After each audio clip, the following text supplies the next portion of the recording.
Değeri. Almaya gidiyoruz. İlerleyelim.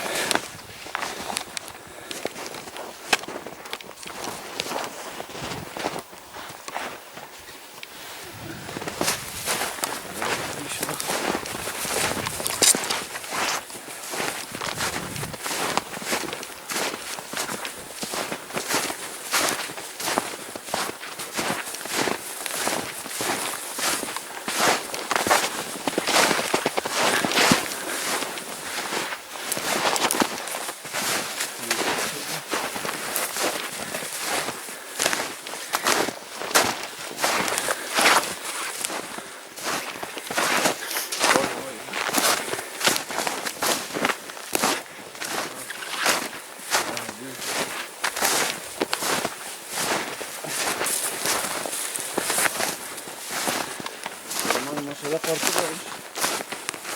Karşı yok, sen yürüyor musun? Bu ağacın üzerindeyiz.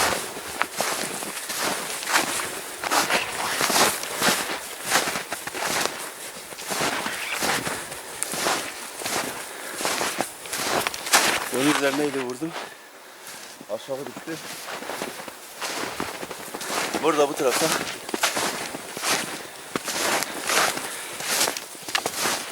Buraya düştü.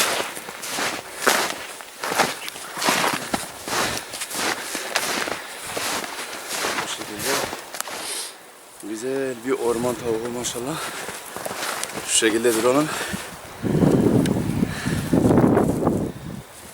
Çok güzel bir orman tavuğu. Herhalde bir 3 yaşında var, evet.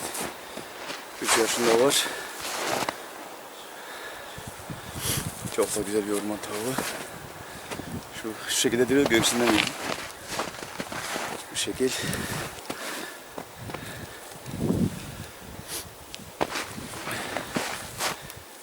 Üç yaşında var.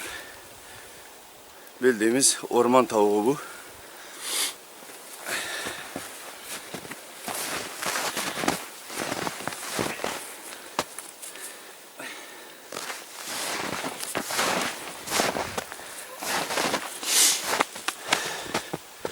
Finlandiya'da tayga ormanlarında avımız devam ediyor. Devam edelim inşallah.